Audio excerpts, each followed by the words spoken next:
अतीक नहीं चाहता था जिंदा रहे उसका बेटा असद। पिता से ज्यादा चाचा का करीबी था असद। कभी दिल्ली तो कभी मध्य प्रदेश में भगाया, अपने गुर्गों के पास छिपाया, पर नहीं दे सका सही सलाह। इन 3 गलतियों ने ले ली असद की जान। मिर्जापुर के मुन्ना भैया की तरह असद चाहता था साम्राज्य। क्या अतीक अहमद खुद नहीं चाहता था कि उसका बेटा असद ज्यादा दिनों तक जिंदा रहे? ये सवाल इसलिए उठ रहे हैं क्योंकि अतीक ने कई ऐसी गलतियां की जो असद पर भारी पड़ी। पहले वो गलतियां सुनिए, फिर आपको ये अतीक के बेटे के एनकाउंटर के लिए जो टीम गई थी उसमें कैसे कैसे जाबाज जवान शामिल थे उसके बारे में बताएंगे।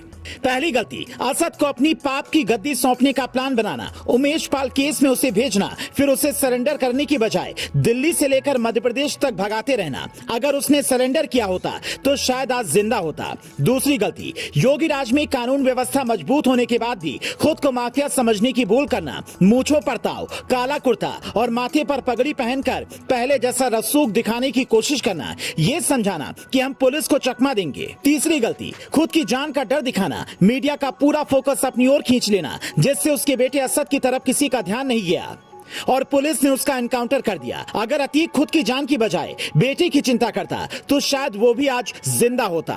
पर मौत तो सबकी आनी है और जो जैसा करेगा उसे वैसा भरना ही है। अतीक के बेटे ने तो खुलेआम आतंक मचाया था, इसीलिए लोग सोशल मीडिया पर लिख रहे हैं जैसा किया अंजाम भी वैसा ही हुआ। ये वीडियो ऑपरेशन असद में शामिल टीम का बताया जा रहा है, जिसमें एक जवान अपना राइफल संभालने की कोशिश करता दिखाई दे रहा है, जबकि आसपास खड़े जवान जो बुलेट प्रूफ जैकेट पहने हैं पूरी तरह से अलर्ट मोड में हैं। देखने में कोई भी जवान 30 साल से कम का नहीं दिखता। ऑपरेशन को लीड करने वाले दोनों ऑफिसर भी 50 साल से ज्यादा उम्र के थे। ऐसे में इनके अनुभव के सामने करीब 20 साल के असद का क्राइम वाला दिमाग कम पड़ गया। के 5 बेटों में से तीसरे नंबर का असद स्कूल के दिनों से ही गुंडागर्दी और मारपीट में शामिल था।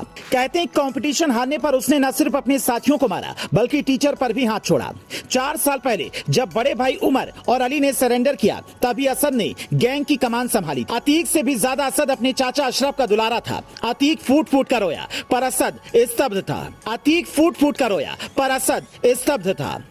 कहा जाता कि अतीक ने अपनी पत्नी शाइस्ता को जब उमेश पाल वाला प्लान बताया था तब अतीक की पत्नी ने कहा था कुछ भी करो पर बेटे असद को इससे दूर रखो। अब ये पहले वाला उत्तर प्रदेश नहीं रहा है। योगी राज में बुलडोजर और एनकाउंटर दोनों तड़ातड़ हो रहे हैं, पर अतीक ने इस बात को अनसुना कर दिया। शायद अतीक अपने बेटे असद को खुद से भी बड़ा माफिया बनाना चाहता था, लेकिन कहते हैं जब सरकार और पुलिस सजग हो तो बड़े से बड़े माफिया ढेर हो जाते हैं। ऐसे में आज झांसी में जो हुआ उसकी पटकथा ऐसे लगता है अतीक की 3 गलतियों से ही लिखी गई थी। आप इस पर क्या कहेंगे? हमें कॉमेंट में बता सकते हैं।